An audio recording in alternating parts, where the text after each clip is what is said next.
നമസ്കാരം, ഞാൻ സജീഷ് ഗോവിന്ദൻ. ഇന്നത്തെ വ്ളോഗിൽ പറയുന്നത് എന്താണെന്ന് വെച്ച് കഴിഞ്ഞാൽ, നമ്മൾ അനാവശ്യമായിട്ട് ക്ലച്ച് ചവിട്ടുന്നത് എങ്ങനെ ഒഴിവാക്കാം എന്നതിനെ പറ്റിയിട്ടാണ്. ഇതും ഒരുപാട് ആളുകൾ സംശയം ചോദിച്ച ഒരു സബ്ജക്റ്റാണ്. അപ്പോൾ നിങ്ങൾ കാര്യങ്ങൾ ക്ലിയറായി മനസ്സിലാക്കാൻ വേണ്ടിയിട്ട് എല്ലാ ദിവസവും വീഡിയോ കാണുക. ഡെയിലി 7 PM യൂട്യൂബിലും അതേപോലെ തന്നെ 10 AM ഫേസ്ബുക്കിലും വീഡിയോ റിലീസ് ചെയ്യുന്നുണ്ട്. പല വീഡിയോസും പിന്നെ പലതിൻ്റെയും കണ്ടിന്യൂഷനൊക്കെ ആയിരിക്കും. അപ്പോൾ ഡെയിലി നിങ്ങൾ കണ്ടു കഴിഞ്ഞാൽ നിങ്ങൾക്ക് കാര്യങ്ങൾ ക്ലിയറായിട്ട് മനസ്സിലാവും. ക്ലച്ചിൻ്റെ കാര്യം പറഞ്ഞു കഴിഞ്ഞാൽ, നമ്മൾ ഇടയ്ക്കിടയ്ക്ക് ക്ലച്ച് ചവിട്ടിയാൽ എന്താണ് പ്രശ്നം എന്ന് ഇപ്പോൾ ചിലർ ചിന്തിക്കുന്നുണ്ടാവും. അതുകൊണ്ട് എന്താ ഒരു ബുദ്ധിമുട്ട് എന്ന്.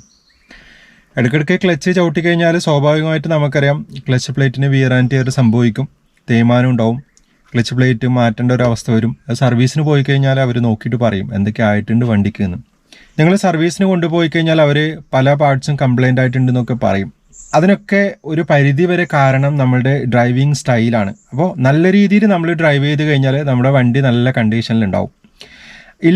ഇല്ലെങ്കിൽ നമ്മളെ വണ്ടിക്ക് പല പ്രശ്നങ്ങളും ഉണ്ടാവും. അപ്പോൾ നല്ല രീതിയിൽ ഡ്രൈവ് ചെയ്യാൻ വേണ്ടിയിട്ട് നിങ്ങൾ പഠിക്കണം. അതിന് ഏറ്റവും ഇമ്പോർട്ടൻ്റ് ആയിട്ട് ഒരു കാര്യം നിങ്ങൾ ശ്രദ്ധിക്കേണ്ടത്, നമ്മൾ ഡ്രൈവ് ചെയ്ത് പോകുന്ന സമയത്ത് അനാവശ്യമായിട്ട് ക്ലച്ച് ചവിട്ടരുത്. പല ആളുകളും ക്ലച്ചിൽ എപ്പോഴും കാല് വെച്ചിട്ടുണ്ടാവും. ഇതിന് കാരണം എന്താണെന്ന് വെച്ച് കഴിഞ്ഞാൽ വളരെ സിമ്പിളാണ്. വണ്ടി ഓഫായി പോകുമോ എന്നുള്ള പേടിയാണ്, വേറൊന്നുമല്ല. ആ ഒരു പേടി കൊണ്ടാണ് പല ആളുകളും ക്ലച്ചിൽ കാല് വെച്ച് നിൽക്കുന്നത്. അപ്പോൾ ആദ്യം നിങ്ങൾ മനസ്സിലാക്കേണ്ട കാര്യം, ഓരോ വണ്ടിക്കും പിന്നെ ക്ലച്ച് അഡ്ജസ്റ്റ്മെൻറ്റ് ഡിഫറെൻ്റ് ആയിട്ടായിരിക്കും ചെയ്തിരിക്കുക. അപ്പോൾ നിങ്ങൾ പ്രോപ്പറായിട്ട് ക്ലച്ച് അഡ്ജസ്റ്റ് ചെയ്ത് വെച്ചിരിക്കണം. എന്നാൽ മാത്രമേ നമുക്ക് പെർഫെക്റ്റ് ആയിട്ട് ഡ്രൈവ് ചെയ്യാൻ വേണ്ടിയിട്ട് കഴിയുകയുള്ളൂ. ക്ലച്ച് അഡ്ജസ്റ്റ്മെൻറ്റ് കറക്റ്റ് അല്ല എന്ന് തോന്നുന്നുണ്ടെങ്കിൽ സർവീസിൽ കൊണ്ടുപോയിട്ട് ഒന്ന് പറയുക, ഒന്ന് കാണിക്കുക, ഓക്കെ ആക്കിയിട്ട് നിങ്ങൾ ഡ്രൈവ് ചെയ്യുക.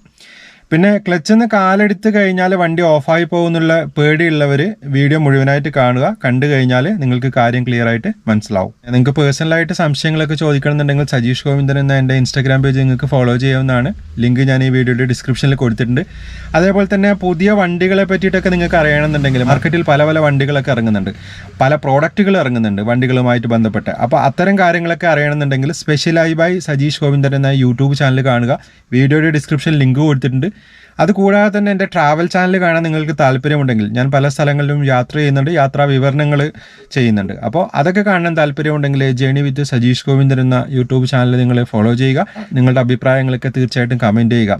നല്ലൊരു സപ്പോർട്ട് പ്രതീക്ഷിക്കുന്നു. നിങ്ങൾക്ക് പറ്റുമെങ്കിൽ സപ്പോർട്ട് ചെയ്യുക, അത്രേ എനിക്ക് പറയാനുള്ളൂ. ഞാനിപ്പോൾ ഇവിടെ നിർത്തിയിട്ട വണ്ടി സ്റ്റാർട്ട് ചെയ്യുകയാണ്. ക്ലച്ചും ബ്രേക്കും ഇപ്പം ചവിട്ടി പിടിച്ചിട്ടുണ്ട്.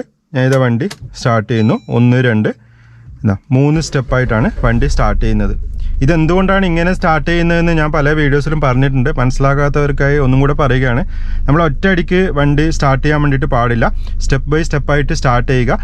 2 സ്റ്റെപ്പ് കഴിഞ്ഞ് കഴിഞ്ഞാൽ കുറച്ച് സെക്കൻഡുകൾ നിങ്ങൾ വെയിറ്റ് ചെയ്യുക. അപ്പോൾ ഒരു ചെറിയൊരു സൗണ്ട് നിങ്ങൾക്ക് കേൾക്കാം. ആ സൗണ്ട് എന്നതിന് ശേഷം മാത്രം നിങ്ങൾ വണ്ടി സ്റ്റാർട്ട് ചെയ്യുക. അങ്ങനെയാണ് ശരിക്കും ചെയ്യേണ്ടത്. ഇനി വണ്ടി സ്റ്റാർട്ട് ചെയ്ത് കഴിഞ്ഞതിന് ശേഷം ഒരു 10 സെക്കൻഡ് നിങ്ങൾ വെറുതെ ഐഡിയലായിട്ട് വണ്ടി വെക്കുക. ഗിയർ ന്യൂട്രലായിരിക്കണം. അതിനുശേഷം നിങ്ങൾ പതിയെ വണ്ടി എടുക്കാൻ വേണ്ടിയിട്ട് ശ്രമിക്കുക. ഇപ്പോൾ ഞാൻ ക്ലച്ചും ബ്രേക്കും ഇവിടെ ചവിട്ടി പിടിച്ചിട്ടുണ്ട്. ഫസ്റ്റ് ഗിയർ ആക്കിയിട്ട് എന്ത് ചെയ്യുന്നു, ഹാൻഡ് ബ്രേക്ക് റിലീസ് ചെയ്യുന്നു. ബ്രേക്കിന് കാല് എടുക്കുന്നു. ബ്രേക്കിന് കാല് എടുത്ത് കഴിഞ്ഞിട്ട് ഞാൻ വെറുതെ ആക്സിലറേറ്ററിൽ കൊടുത്തു. പതിയെ ക്ലച്ച് റിലീസ് ചെയ്യുന്നു. ക്ലച്ചാണ് നിങ്ങളിവിടെ ശ്രദ്ധിക്കേണ്ടത്. ക്ലച്ചിൻ്റെ കാര്യം ഞാൻ ഇടയ്ക്കിടയ്ക്ക് നിങ്ങളോട് പറയും. ഇപ്പോൾ ഞാൻ ക്ലച്ച് ഇതാ പതിയെ റിലീസ് ചെയ്യുന്നു. നോക്കുക, നിങ്ങൾ പതിയെ റിലീസ് ചെയ്യുന്നു. പതിയെ റിലീസ് ചെയ്യുന്നു. എനിക്ക് ലെഫ്റ്റ് സൈഡിലേക്കാണ് പോകേണ്ടത്. അപ്പോൾ ഞാൻ സ്വാഭാവികമായിട്ടൊരു ലെഫ്റ്റ് ഇൻഡിക്കേറ്റർ കൊടുക്കണം. എന്നിട്ട് പതിയെ വണ്ടി മൂവ് ചെയ്യുകയാണ്. നോക്കുക, നിങ്ങൾ 2 സൈഡിലും വണ്ടി ഉണ്ടോയെന്ന് നോക്കണം. വണ്ടി ഇല്ലയെന്ന് ഉറപ്പ് വരുത്തിയിട്ട് ഞാൻ ഇതാ പതിയെ മുന്നോട്ടേക്ക് എടുക്കുന്നു. ഇപ്പോൾ ഹാഫ് ക്ലച്ചിലാണുള്ളത്. ഞാൻ ഇതാ പതിയെ ആക്സിലറേറ്റർ കൊടുക്കുന്നു. ക്ലച്ചിൽ നിന്ന് കാലെടുത്ത് താഴെ വെച്ചു. ഇനി ഞാൻ ക്ലച്ച് ഉപയോഗിക്കുന്നത് എപ്പോഴാണെന്ന് നിങ്ങൾ ശ്രദ്ധിക്കുക. ഇപ്പോൾ ആകെ ആക്സിലറേറ്റർ മാത്രമേ ഞാൻ ചവിട്ടുന്നുള്ളൂ, വേറൊന്നും ചവിട്ടുന്നില്ല. നമുക്ക് ബ്രേക്കിൻ്റെ ഒന്നും ആവശ്യമില്ല. ചെറിയൊരു ഇറക്കാണ് ഇവിടെ, കുഴപ്പമൊന്നുമില്ല. ഫസ്റ്റ് ഗിയറിലാണ് പോകുന്നത്. അപ്പോൾ നല്ലൊരു എഞ്ചിൻ ബ്രേക്കിംഗ് ഒക്കെ ഉണ്ട്. തിരക്ക് പിടിച്ച് ഫസ്റ്റ് ഗിയറിൽ നിന്ന് പെട്ടെന്ന് തന്നെ സെക്കൻഡ് ഗിയർ ആക്കേണ്ട കാര്യമൊന്നുമില്ല. നിങ്ങൾ ഓക്കെ ആണെന്ന് തോന്നുന്നുണ്ടെങ്കിൽ മാത്രം സെക്കൻഡ് ഗിയർ ആക്കിയാൽ മതി. ഇപ്പോൾ നിങ്ങൾ നോക്കുക, ഫസ്റ്റ് ഗിയറിൽ നമ്മൾ പതിയെ പോകുന്നു. ഇവിടെ നിന്ന് നമുക്ക് സെക്കൻഡ് ഗിയർ ആക്കാം, വളരെ ഈസി ആയിട്ട് ആക്കാം. അപ്പോൾ ഞാൻ ആദ്യം എന്താ ചെയ്യേണ്ടത്, ആക്സിലറേറ്റർ കുറച്ച് കൂട്ടുകയാണ്. ആക്സിലറേറ്റർ കൂട്ടി കുറച്ചൊന്ന് സ്പീഡാക്കി. ഇപ്പം ഞാൻ ക്ലച്ച് ചവിട്ടി സെക്കൻഡ് ഗിയർ ആക്കി. ക്ലച്ചിൽ നിന്ന് പതിയെ കാലെടുത്തു. ഇവിടെ ഞാനിപ്പോൾ ക്ലച്ച് ഔട്ട് എന്തിനാണ്, ഗിയർ ഷിഫ്റ്റിംഗ് ചെയ്യാൻ വേണ്ടിയിട്ടാണ്. ഇപ്പോൾ ഒരു ഇറക്കം വന്നു. ഞാൻ ഇത് ബ്രേക്ക് ലൈറ്റായിട്ട് കൊടുക്കുന്നുണ്ട്. ഇൻഡിക്കേറ്റർ റൈറ്റിലേക്ക് കൊടുത്തിട്ടുണ്ട്. റൈറ്റിലേക്കാണ് പോകേണ്ടത്. സെക്കൻഡ് ഗിയറിലാണ് പോകുന്നത്. നോക്കുക, നിങ്ങൾ ഇവിടെ എത്തുന്ന സമയത്ത് ഞാൻ വീണ്ടും ക്ലച്ച് ഔട്ട് ചെയ്താൽ ഫസ്റ്റ് ഗിയർ ആക്കി, കണ്ടില്ലേ? ഫസ്റ്റ് ഗിയർ ആക്കിയിട്ട് പതിയെ പോകുന്നു. ക്ലച്ചിൽ നിന്ന് കാലെടുത്ത് താഴെ വെച്ചു, ആക്സിലറേറ്റർ കൊടുക്കുന്നു. ഞാൻ എന്തിനാണ് ഇവിടെ നിന്ന് ഫസ്റ്റ് ഗിയർ ആക്കിയത്? കാരണം എന്ന് വെച്ചാൽ ഇവിടെ വളരെ റഫ് റോഡാണ്. അപ്പോൾ റഫ് റോഡിൽ നമ്മൾ സ്പീഡിൽ പോയി കഴിഞ്ഞാൽ ഓട്ടോമാറ്റിക്കലി വണ്ടി നല്ലോണം കുലുങ്ങിക്കഴിഞ്ഞാൽ സ്വാഭാവികമായിട്ടും ഒന്ന് ടയർ പോകും, രണ്ട് അലൈൻമെൻറ്റും കാര്യങ്ങളൊക്കെ ഇങ്ങനെ തെറ്റാനുള്ള ചാൻസ് ഉണ്ട്. മൊത്തം വണ്ടി കുലുക്കം വന്നു കഴിഞ്ഞാൽ വണ്ടിക്ക് എപ്പോഴും കംപ്ലൈൻ്റ് ആയിരിക്കും. അപ്പോൾ നമ്മൾ വൃത്തിക്ക് പോകണമെന്നുണ്ടെങ്കിൽ പതിയെ പോകണം, വളരെ പതിയെ പോകണമെന്നുണ്ടെങ്കിൽ ഫസ്റ്റ് ഗിയറിൽ പോകുന്നതാണ് നല്ലത്. ഇപ്പോൾ ഞാൻ ഫസ്റ്റ് ഗിയറിൽ പോകുന്നു. ഇവിടേക്ക് വളരെ മോശം റോഡാണ്, തിരക്ക് പിടിച്ച് നിങ്ങൾ ഗിയർ മാറ്റുമ്പോഴാണ് എപ്പോഴും പ്രശ്നം ഉണ്ടാവുക. ഞാനിപ്പോൾ ആക്സിലറേറ്റർ മാത്രമാണ് കൊടുക്കുന്നത്. നിങ്ങൾ നോക്കുക, വളരെ പതിയെ ഇവിടുന്ന് പോകുന്നു. നോക്കിയേ നിങ്ങൾ, ഇതൊക്കെ ഞാനിപ്പോൾ ഫസ്റ്റ് ഗിയറിലാണ് പോകുന്നത്. എത്ര പതിയാണ് പോകുന്നത് നിങ്ങൾ നോക്കിയേ. വളരെ മോശം റോഡാണ് ഇവിടെയൊക്കെ. ഫസ്റ്റ് ഗിയറിൽ പോകുന്നു, നോക്കുമോ നിങ്ങൾ? ഫസ്റ്റ് ഗിയറിൽ തന്നെ പതിയെ പോകുന്നു, കണ്ടില്ലേ? വളരെ പതിയാണ് പോകുന്നത്. ആക്സിലറേറ്റർ മാത്രമാണ് കൊടുക്കുന്നത്, ക്ലച്ചിൽ തൊട്ടിട്ടേ ഇല്ല. ഇവിടെ ഒന്നും അനാവശ്യമായിട്ട് ക്ലച്ച് ചവിട്ടാനേ പാടില്ല. നോക്കുമോ നിങ്ങൾ, കണ്ടില്ലേ? ഇപ്പോൾ നല്ല വൃത്തിയിൽ ആ ഒരു കയറ്റം കയറി വന്നു. ഇനി ഞാൻ ഒന്ന് സ്പീഡ് കൂട്ടി ക്ലച്ച് ചവിട്ടി സെക്കൻഡ് ഗിയർ ആക്കി ക്ലച്ചിൽ നിന്ന് കാലെടുത്ത് താഴെ വെച്ച് ആക്സിലറേറ്റർ കൊടുക്കുന്നു. നോക്കി നിങ്ങൾ, ഇവിടെ എനിക്ക് വളരെ സ്മൂത്തായിട്ട് പോകാൻ കഴിയും.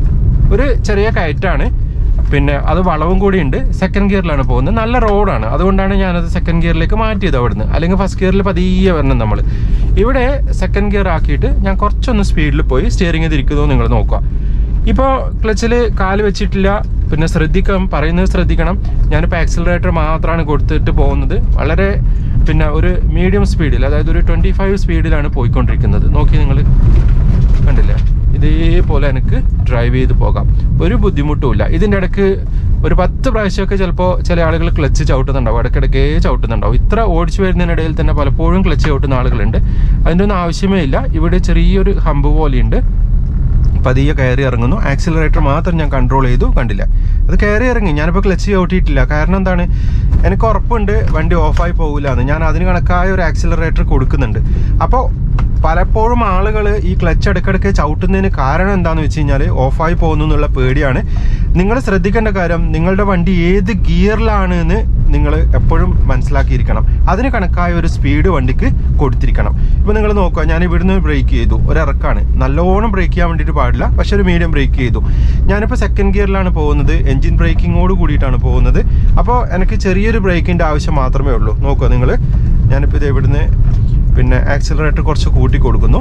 ചെറിയൊരു കയറ്റാണ്, അതുകൊണ്ടാണ് കൂട്ടി കൊടുത്തത്. കണ്ടില്ലേ?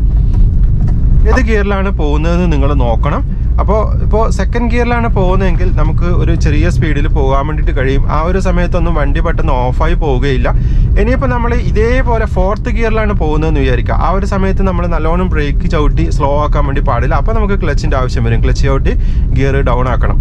അപ്പോൾ എപ്പോഴും അത് മനസ്സിലാക്കുക, വണ്ടി ഓഫായി പോവുകയില്ല. ഓഫായി പോകുന്ന എപ്പോഴാണെന്ന് വെച്ച് കഴിഞ്ഞാൽ അത് പറയാം. ഞാനിത് ലെഫ്റ്റ് ഇൻഡിക്കേറ്റർ കൊടുക്കുന്ന ഒരു കയറ്റാണ്. സെക്കൻഡ് ഗിയറിൽ തന്നെ പതിയെ കയറുന്നു. നിങ്ങൾ നോക്കുക, ഒരു ടീ റോഡാണ് ഇവിടെ.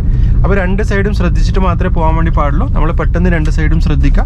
വണ്ടി നിർത്താതെ ഞാനിത് എടുത്തു, കണ്ടില്ലേ? പെട്ടെന്ന് ശ്രദ്ധിച്ചെടുത്തു. അപ്പോൾ അങ്ങനെ നിങ്ങൾക്ക് എടുക്കാം. ഇനി അഥവാ നിങ്ങൾക്ക് അങ്ങനെ എടുക്കാൻ പ്രാക്ടീസ് ആവുന്നില്ലെങ്കിൽ നിർത്തിയെടുക്കണം. നിർത്തിക്കഴിഞ്ഞാലോ ഫസ്റ്റ് ഗിയർ ആക്കണം. കണ്ടില്ലേ? ഞാനിപ്പോൾ രണ്ട് സൈഡ് പെട്ടെന്ന് നോക്കി എടുത്തു. അങ്ങനെ വേണമെന്നുണ്ടെങ്കിൽ നിങ്ങൾക്ക് എടുക്കാം. അതൊക്കെ പ്രാക്ടീസാണ്, മെല്ലെ മെല്ലെ ആയിക്കോളും. ഇതൊന്നും കണ്ടിട്ട് നിങ്ങൾ ടെൻഷൻ അടിക്കേണ്ട, എനിക്ക് ഇങ്ങനെ എടുക്കാൻ കഴിയില്ലല്ലോ, ഞാനിപ്പോൾ പിന്നെ അവിടെ നിർത്താതെ എങ്ങനെയാണ് എടുക്കുക എന്നൊന്നും നിങ്ങൾ വിചാരിക്കേണ്ട. അങ്ങനെ തോന്നുന്നുണ്ടെങ്കിൽ നിർത്തിയെടുത്തോളൂ, കുഴപ്പമില്ല. നിർത്തിയെടുക്കാൻ നിങ്ങൾ പ്രാക്ടീസ് ചെയ്യണം.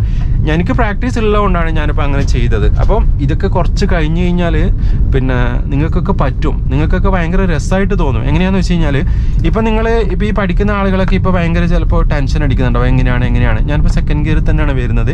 പക്ഷേ കുറച്ച് കഴിഞ്ഞിട്ട്, അതായത് നിങ്ങൾ ഡ്രൈവിംഗ് ഒക്കെ പഠിച്ച് 1-2 കൊല്ലമൊക്കെ ഡ്രൈവ് ചെയ്ത് തിരിഞ്ഞു നോക്കുന്ന സമയത്ത് നിങ്ങൾക്ക് ഭയങ്കര ചിരിയായിരിക്കും വരിക. കാരണം അന്ന് ഞാൻ ടെൻഷൻ അടിച്ചിരുന്നല്ലോ, ഇതൊക്കെ ഇത്രയേ ഉണ്ടായിരുന്നുള്ളൂ എന്നൊക്കെ നിങ്ങൾക്ക് തോന്നും. അങ്ങനെ തോന്നുന്ന ഒരുപാട് ആളുകളുണ്ട്. അത് സ്വാഭാവികമാണ്. നമുക്ക് പഠിക്കുന്ന സമയത്താണ് നമുക്ക് ഭയങ്കര ടെൻഷനൊക്കെ തോന്നുക. കുറച്ച് കഴിഞ്ഞ് കഴിഞ്ഞാൽ വളരെ ഈസിയാണ് കാര്യങ്ങൾ. നിങ്ങൾ വേറൊരാൾക്ക് പറഞ്ഞു കൊടുക്കും. ഇപ്പം ഞാൻ നിങ്ങൾക്ക് പറഞ്ഞു തരുന്ന പോലെ നിങ്ങൾ വേറൊരാൾക്ക് പറഞ്ഞു കൊടുക്കും. പിന്നെ വേറൊരു കാര്യം, നമ്മൾ ഡ്രൈവിംഗ് നന്നായിട്ട് പ്രാക്ടീസ് ആയി കഴിഞ്ഞാൽ നമ്മൾ വേറൊരാൾക്ക് പറഞ്ഞു കൊടുക്കുക. പറഞ്ഞു കൊടുത്തു കഴിഞ്ഞാൽ നമ്മളുടെ അറിവ് കൂടും, നമ്മുടെ പ്രാക്ടീസ് കൂടും, നമ്മൾ കൂടുതൽ പഠിക്കാൻ വേണ്ടി ശ്രമിക്കും. അപ്പോൾ അതൊക്കെ നിങ്ങൾ ചെയ്യണം. നിങ്ങൾ കുറച്ച് പഠിച്ച് കഴിയുമ്പോൾ തന്നെ വേറൊരാൾക്ക് പറഞ്ഞു കൊടുക്കുക. ഇങ്ങനെയാണ് ചെയ്യേണ്ടത്. ചിലപ്പോൾ ആ ഒരു സമയത്ത് നിങ്ങൾക്ക് ചില ഡൗട്ടുകൾ വരും. നിങ്ങൾ ചിലപ്പോൾ റെഫർ ചെയ്യും, ചിലപ്പോൾ ചാനൽ നോക്കും, ചിലപ്പോൾ നിങ്ങൾ ഗൂഗിളിൽ സെർച്ച് ചെയ്ത് നോക്കുന്നുണ്ടാവും. അപ്പോൾ അങ്ങനെയൊക്കെ നമ്മളെ പിന്നെ നോളജ് കൂട്ടി പോവുക, അതാണ് ചെയ്യേണ്ടത്. അപ്പോൾ ഞാൻ ഈ പറഞ്ഞ കാര്യങ്ങൾ നിങ്ങൾ പ്രാക്ടീസ് ചെയ്ത് നോക്കുക. വീണ്ടും മറ്റൊരു വ്ളോഗിൽ കണ്ടുമുട്ടാവുന്ന ശുഭപ്രതീക്ഷയോടെ ഞാൻ സജീഷ് ഗോവിന്ദൻ. താങ്ക്